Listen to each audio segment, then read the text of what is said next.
நிற்கிறாங்க இல்லையா, மலர்கொடி, இவங்க தான் 650 டாய்லெட் கட்டிருக்காங்க அவங்க ஊருக்கு. இதுக்கு மேலே என்ன பண்ண முடியும்? Can we have a standing ovation for this wonderful இரும்பு மனுஷி? எல்லாருக்கும் வணக்கம். நான் வந்து ஒரு கிராமம், என்னுடைய கிராமம் வந்து சிவகங்கை மாவட்டத்தில் ரொம்ப பின்தங்கிய கிராமம். எங்களுடைய மக்கள்கிட்ட எந்த வசதி வாய்ப்பு ரொம்பலாம் இல்லை. சுமாரான நடுத்தர குடும்பம் தான் எங்கள் ஊரில். நான் பிரசன்ட் ஆன உடனே நம்ம மக்கள்லாம் ரொம்ப திறந்த வழியில் போகிறாங்களே, உடனே இதை வந்து நம்ம வந்து திறந்த வழி இல்லாமல் ஆக்கணும் நம்ம பஞ்சாயத்தை. அப்படி கழிப்பறை கட்டி கொடுத்து 2 மாதத்தில் நம்ம பஞ்சாயத்தை கழிப்பறை வீட்டுக்கு வீடு கட்டி கொடுத்து உழப்பில் திறந்த வழியை போகக்கூடாது அப்படின்னு ஒரு முடிவு எடுத்து உடனே திறந்த வழியில் போகாத அளவுக்கு மக்களை புறம் லெட்டின் தான் போகணும், அந்தளவுக்கு எல்லாரையும் வெறுப்படுத்தி எங்கள் பஞ்சாயத்தில் வந்து ரோடு வசதியே இருக்காது. நான் பிரசண்டான இல்லை ரொம்ப வசதி, எங்கள் ஊருக்குள்ளெல்லாம் கருவதே இருக்கும், ஊரே பார்க்க முடியாது, அந்த அளவுக்கு இருந்துச்சு. ஒரு டெலிவரி டைம் அந்த பொண்ணுக்கு வந்து வகுத்த வழி ஆயிடுச்சு. நான் இங்கேருந்து போகிறதுக்கு 1 கிலோமீட்டர் போகணும். 108 அந்த ஊருக்குள்ளே வராது. கட்டில் வச்சுட்டே நாங்கள் அந்த ஊருக்கு கிராமத்தில் தூக்கிட்டு போய் பிரசவத்துக்கு போய் நான் டெலிவரி பண்ணி விட்டோம். ஆனால் அவ்வளோ கஷ்டத்தில் ஏன் உடனே கலெக்டர் போய் பார்த்து அந்த ரோடு உடனே சாங்ஷன் பண்ணி கொடுத்தாங்க. எந்த அதிகாரி எங்கள் பஞ்சாயத்துக்கு வரமாட்டாங்க.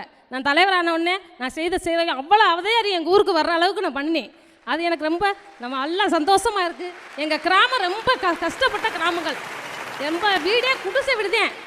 நான் வந்து குடிசை நான் போயெல்லாம் ஒரு வீடெல்லாம் அப்படியே ஒழுதுகிட்டு இருந்துச்சு.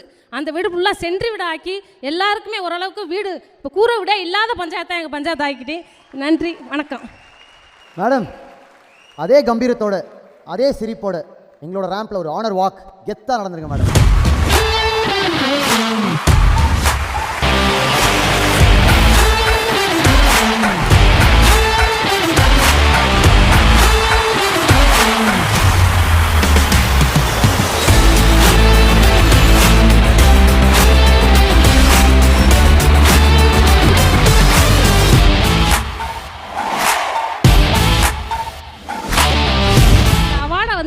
எங்களது மேலமருங்கூர் ஊராட்சி பொதுமக்களுக்கு கொடுக்க விரும்புகிறேன்.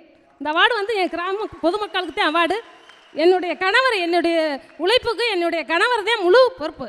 எங்கே போனாலும் எப்போனாலும் என்னோட அயராமல் வண்டி ஊட்டி எங்கே போனாலும் எந்நேரத்துலேருந்து என் கிராமத்துக்கு போவாங்க. எங்கள் வீட்டுக்காரர் இந்த மேடைக்கு வர மட்டும் கேட்டுவிட்டு ஆசையாக மனைவி கூப்பிட்டாங்க, வாங்க சார்.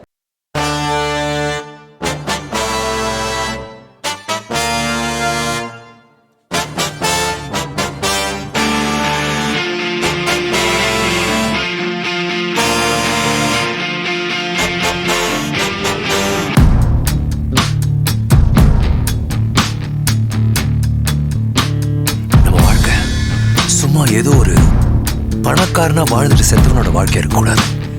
ஒரு வாழ்க்கை வரலாறா வாழ்ந்து